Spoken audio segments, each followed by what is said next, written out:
around Dodge City and in the territory on west, there's just one way to handle the killers and the spoilers, and that's with a U.S. Marshal and the smell of gun smoke.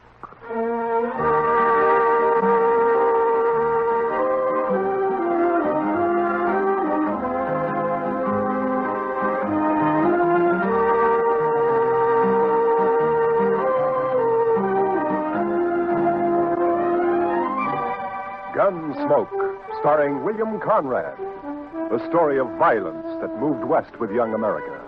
The story of a man who moved with it. Matt Dillon, United States Marshal.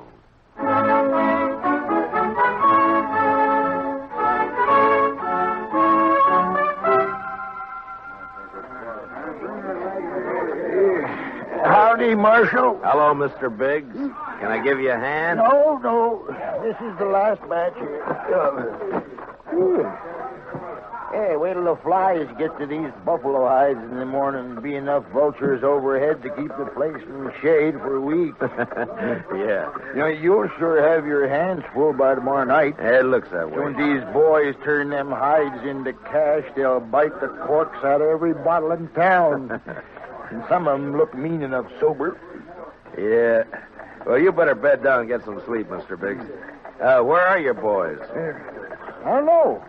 Jeff had some trouble with the dry axle up near Pawnee Rock, and Boaz stopped to help him fix it, but they shouldn't be this long behind me. Well, if I see him, I'll tell him where to find you. You can tell Jeff, but Boaz ain't even going to hear you. Why? What's the matter with him? Oh, he's riding higher than an eagle. You know that white buffalo you've been hearing about? The albino? Mm-hmm. Well, it's just Indian talk. Oh, you think so, huh? Well, if it is, Boaz sure shot himself a mighty scared buffalo. White as borax. That ought to fetch a price. Hey, anybody seen Marshal Dillon? Over here, Chester. You better saddle up, Mr. Dillon. What's the matter, Chester? Indian trouble. 2 men dead and a couple of wagons burned up out there. I found this. A war rattle made out of buffalo toes. Arapaho.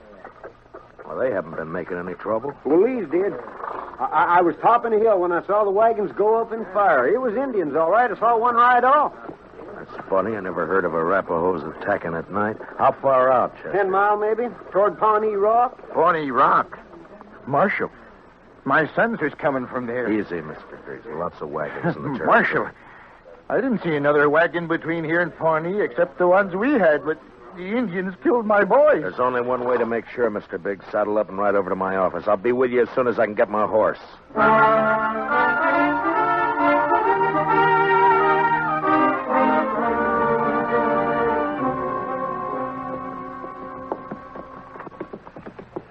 I cut back through those button willows over there when I spotted the wagons being fired. We must be close to it, then. Just over there. Right down yonder. See him? Yeah. I see him. We rode up and dismounted. The last glint of hope in Mr. Biggs' eyes died. His boys were there, all right. And it wasn't nice to see. Kill him. I'll get him, please. I'll murder every redskin in the territory. We got to bring your sons in, Mr. Biggs. You know what the morning's going to be like. You don't want to leave them out here. Now, come on. Hey, look. Down there by the stream. Yeah, 4 of them. They're not saddle horses. Mr. Biggs. Mr. Biggs. You recognize those horses down there? Yeah. I know them. Teams belong to Boaz and Jeff. Indians must cut them loose from the wagons before they fired. Doesn't that seem curious to you, Chester? In what way, Mr. Dillon? Why didn't they take the horses with them? Yeah. What are you thinking, Marshal? No burned hides in those wagons. So they stole them.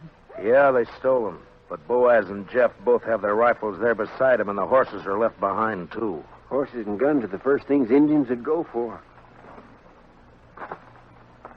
What are you looking for, Mr. Dillon? Those buffalo hides weren't carried off without wagons. Yeah, here. Marks the 2 other wagons here, and they're fresh. I didn't see any other wagons, only these. Well, they'd finished and gone before you got here, Chester. Well, yeah, but I'd have caught up to any wagons on the trail to Dodge. Did you go by regular trail?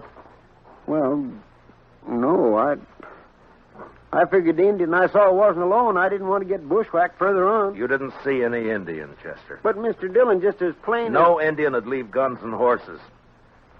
This job was done by white men. It didn't take anything that could be recognized or identified. You mean somebody's in Dodge by now? With the hides my boys worked and sweated to get? I'm afraid so, Mr. Biggs. There'll be more than 300 buffalo hunters there by morning. Could be any of them. We'll find the right ones. Oh, how? The albino. Whoever killed your sons will have that white buffalo hide.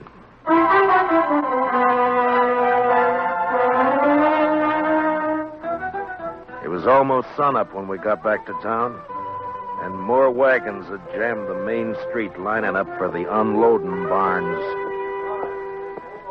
I rode down the line, looking them over one by one. Howdy, Marshal. Some of the men would take their money, drink it up, and drift away.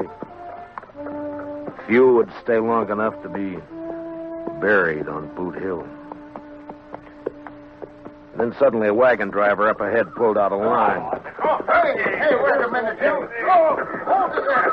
Take your hands on that team. I'll take my hands off as soon as you get back to your place. All right, I'm waiting. Now let go of that bit, mister. Don't do that, stranger. Get your hand away from that gun. Well, now, knows any law around you. There is, so don't try making your own. You got no right grabbing my team. I got plenty right when he tries to horn in front of me, Marshal. That's a lie, Marshal. He cut Never him mind. hard. You both want to cool your heads out in jail? Now, what's your name? Tennessee's good enough. A lot of people from Tennessee coming into the territory. Most of them are pretty peaceful. That sounds like you're saying I'm not. You move pretty fast for that gun. Man can lose his temper. You lost yours 4 times, according to the notches you've carved into that gun butt, but don't try for number 5, not here. How about you? What do you call? Charlie Kell. Charlie Kell, huh? They ever call you Chuck? No, Heard of a Chuck Kell a couple of years back, come from Kentucky. not me. Man I heard about was a gunfighter, so he never wore gloves. See, you don't either. It's pretty rough on the hands. Thanks, Marshal. I'll make sure to take better care of him. Yeah, do that. I'll be around a while, Marshal. Maybe we can have another talk. Anytime. They'd need watching. But what I wanted now was a white buffalo hide. Searching the wagons wouldn't do. There wasn't time, and the search had let the killers know that something in the hides they'd stolen could be identified. The time to find out would be when the buyers checked them. I got Biggs and Chester to cover 2 of the unloading barns, and I covered the 3rd one. And then finally daylight came, and the haggling started. Son, you want to sell those hides? Better learn how to handle your skinning knife a little better. They're as good as any. And full of holes, they ain't. Give you $4 a hide for the bunch. You gave that last fellow 8. He looked tougher than you. 6. I'll take 6. 4. Take it or leave it. You think you can rob me, mister? Watch your mouth, boy. Here, none of that. Let me go! Easy, son. Go! Let me have that gun just so you won't be tempted. Here, that's better. Give me that. Give it back. You can pick it up at my office whenever you're ready to leave town. Yeah, you look like a city boy to me. Where are you from? St. Louis? None of your business. When something's got you beat, son, there's no shame to admitting it and going home. Sometimes that takes a real man. Don't tell me what to do. Why don't you watch your own job? Why don't you leave me alone, Marshal? I ain't got a white buffalo hide. What'd you say, boy? You heard me. What do you know about a white buffalo hide? What everybody else knows. That you're looking for one. Everybody in town knows it. How? Because the old man whose sons were bushwhacked all liquored up over at the other barn, shooting off his mouth.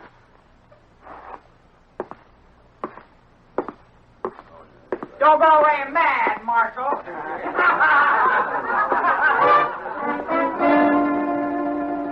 Mr. Biggs wasn't at the barn where I'd left him. I cut through an alley to Front Street and headed for the saloons. I never got to him. Mr. Dillon? Mr. Dillon? What's the matter, Chester? Old man Biggs. Where is he? I'm looking for him. Well, he was over by the barn I was watching, drunk, going through the wagon. Yeah, I know about that. I was trying to get him to go back to his own barn, but all of a sudden, he took off. For where? I don't know, but there was one wagon he was watching in particular. The driver walked away from it with a package of some kind. That white hide? It could have been, I don't know, but Big sure thought so. He lit out after a fellow with blood in his eye. Which way? Down there where the boy's been hitching the empty wagon. Well, let's go. Old boy's drunk enough to make trouble. He's liable to kill somebody. Or get killed.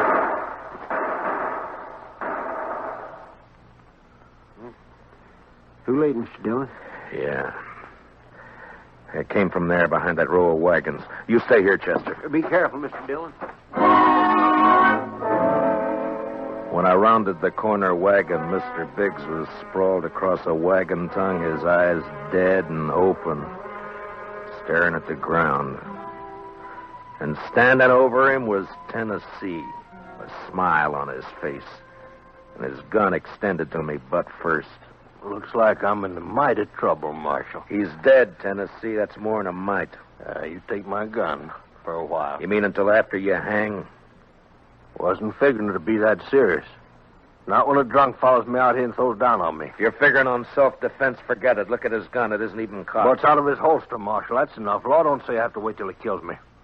You'll have to make a jury believe that. No, you shouldn't have much trouble doing that, Marshal. What are you doing here, Mr. Kell? Oh, I just happened to follow Tennessee out here. Why? Well, you broke up our little argument in town. Thought I'd get him alone here. See if maybe he was still nursing a grudge he wanted to settle. But the old man beat me to it. Now, Tennessee here ain't exactly a friend of mine, as you know, but I hate to see any man hang when he ain't guilty. Is that your personal verdict, Mr. Kell? That's right, Marshal. The old man threw down on him, and Tennessee had to kill him in self-defense. Chester, Yes, sir, Mr. Dillon? which one of them had the package? This one. This is the fellow the old man was after. All right, Tennessee, where is it? I don't know anything about a package. Look in the wagon, Chester.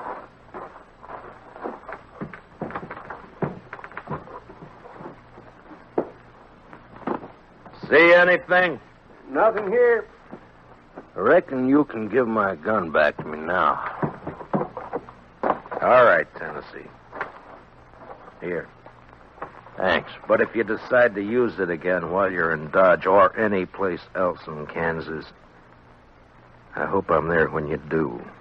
Well, now, don't you fret, Marshal. I'm sure you will be.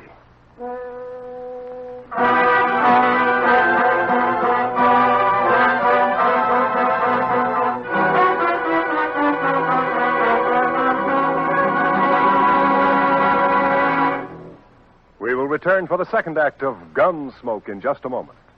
But first, action, excitement, thrills. That's Gangbusters. Gangbusters helps to fight crime by fearlessly naming the criminals. Listen for it later this evening on CBS Radio. Now, the second act of Gunsmoke.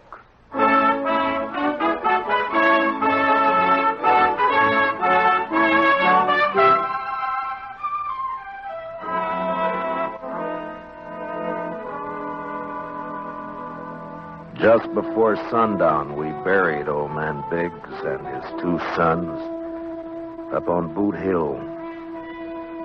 By the time the service was over and I rode down, darkness had fallen. and everything was going full blast. The town was roaring. Seemed like a good man, old Biggs. He was, Chester.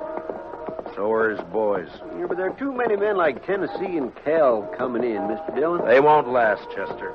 They'll keep coming, but they won't last. They'll take a gun and go against a man, but they won't sweat. They won't take root and build. We still gonna look for that hide? Yeah. Well, just what do you want me to do, Mr. Dillon? Tennessee and Kell will be in town, but their wagons are back there with the other empties. Ride back and look them over. Well, they might have had somebody carry that package off for them. It might be, but they don't seem like partners, Mr. Dillon. From what I heard, you stopped them from gunfighting. Took more than one man to kill the Biggs boys, and more than one man and more than one wagon to cart the hides in. Well, you mean they staged that trouble just for you? Just for me. After they heard I was looking for that white hide. Well, why do you figure that, Mr. Dillon? When gunfighters start for their guns, nothing stops them, Chester. They both started, but they both stopped. I reckon you better take a look through those wagons. Yes, sir, Mr. Dillon. Where'll I meet you? I'll be checking the saloons.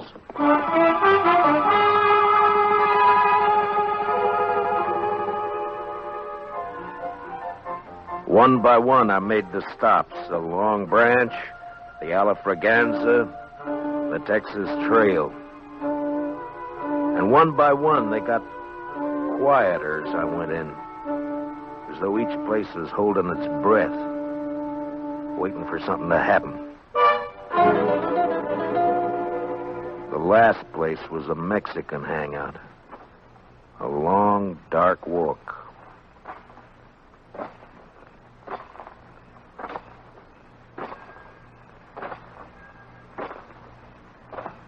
Hello, Marshal. Can't see me, can you, Marshal? No. No, I can't see you, son. Too bad. Because I got another gun. They sell them around here. And I ain't going back to St. Louis. You'll fire once, son, and if you don't kill me with that, and I'll kill you. I'll gamble on that, Marshal. Marshal!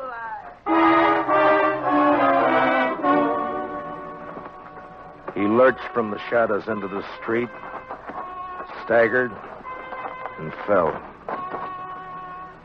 And then he rolled over on his back, and his eyes struggled for a minute like they were trying to remember something.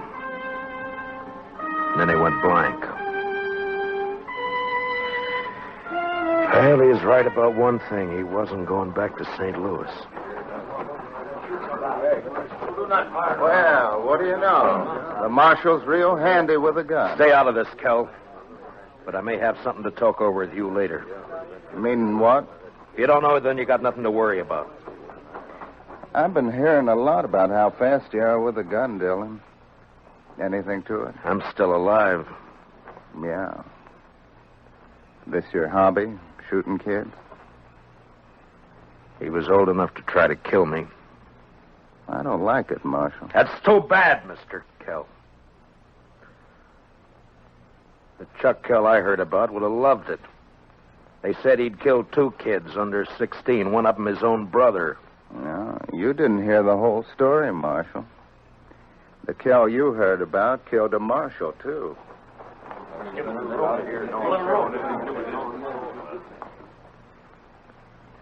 You made the bid, Mr. Kell. And you got a gun. Use it or I'll take it away from you. Come and get it. Anytime. Here it is.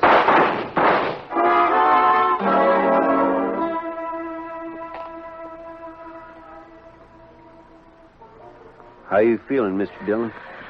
I'm all right, Chester. Doc fixed your head. Wasn't much he could do for Kell, though. I hit him. If you didn't, he sure died for nothing. He was fast, all right. Boys say you made him look like a sleepy burro. Never even cleared his holster. And my head says different. You didn't get that from Cal. What do you mean? Tennessee was up the street with a rifle. He creased you. Huh? Where is he now? I don't know, Mr. Dillon. He rode out of town before I could stop him. I was the only one who saw him. I was coming up street to find you. All right. Let's get out of here. Did you find anything in the wagons? No, sir. But I found Tennessee's wife. Wife? That's right, Mr. Dillon. In a small wagon next to his. He's a squaw man. His wife's an Indian girl. Well, let's find her.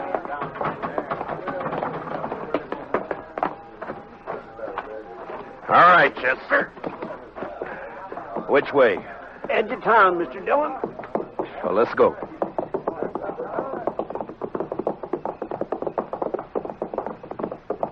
You talked to the wife? Yes, sir. Found out Tennessee and Kel were friends, all right. They left her here night before last and arranged to meet her here today. She said they were driving empty wagons when they left her. Ask her what tribe she belonged to? Didn't have to ask, Mr. Dillon. I could tell by her beads. She's an Arapaho.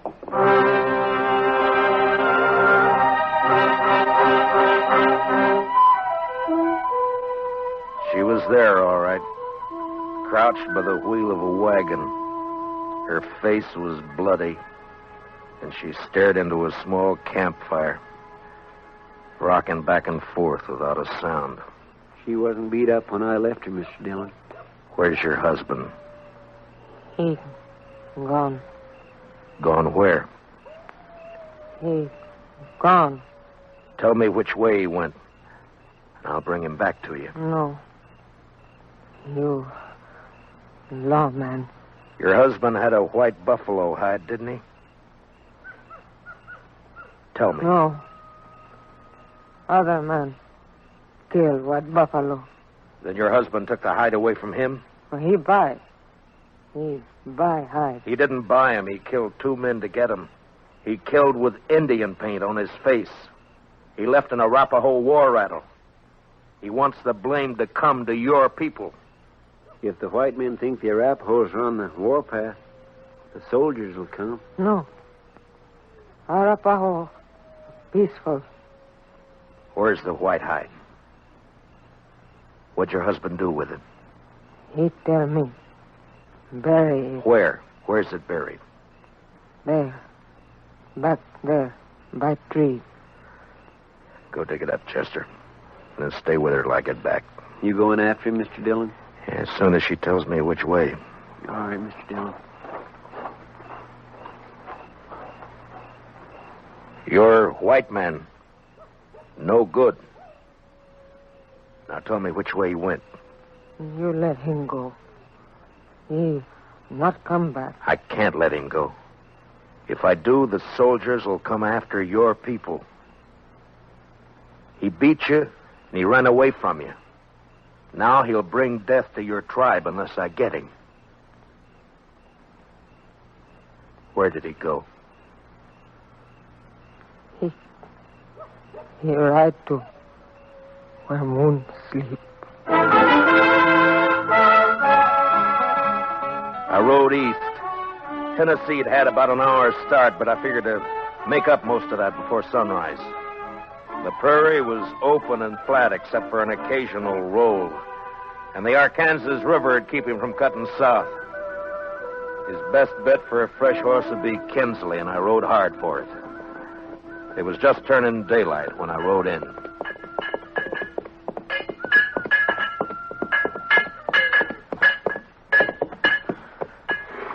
Well, howdy, Marshal. Morning. Good morning. Got a place I can water my horse? Throw off right there. Just let him loose. He'll find it. Thank you. Looks like you come a long way. Dodge. Another fella here just a few minutes ago been riding hard, too. He come from up Pawnee way, though. Tall, dark, riding a vinegar roan? Yeah, that's right. You get a fresh horse here? Had to send my boy out the corral to get one for him. He'll be back soon. You mean he's still here in town? Yeah. Asked about breakfast, so I sent him over to the widow Hilliard's place. Right over there, across the road. Thank you. I'll be back. Say, you after that fella, Marshal?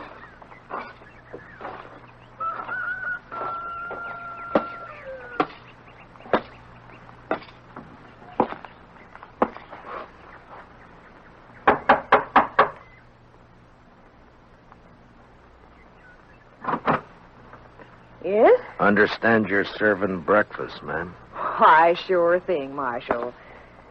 Dillon! That's right. Give me a clear way out the door, or I'll kill you. Come by me, Tennessee. I'll come shooting. That's all right. But just be sure you get me this time. Why, you...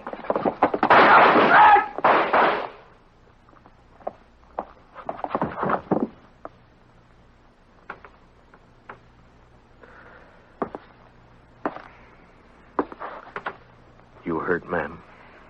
No, I'm all right, Marshal. He looks kind of dead. Yeah. Bad one, hmm? Yes'm. Gunfighter.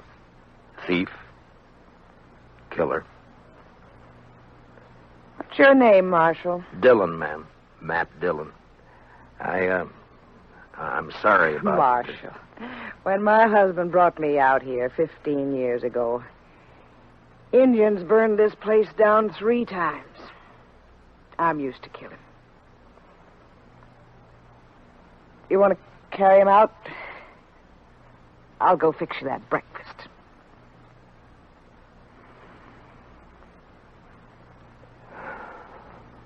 Thank you, ma'am. It's a long ride back to Dodge.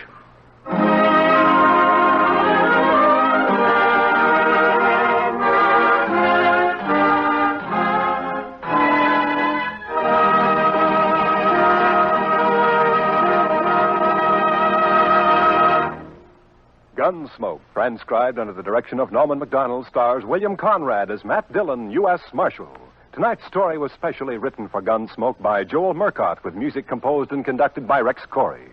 Featured in tonight's cast were Stan Waxman, John Daner, and Larry Dobkin, with Sam Edwards, Lillian Baeff, Tom Holland, and Mary Lansing. Parley Baer is Chester. Join us again next week as Matt Dillon, U.S. Marshal, fights to bring law and order out of the wild violence of the West in Gunsmoke.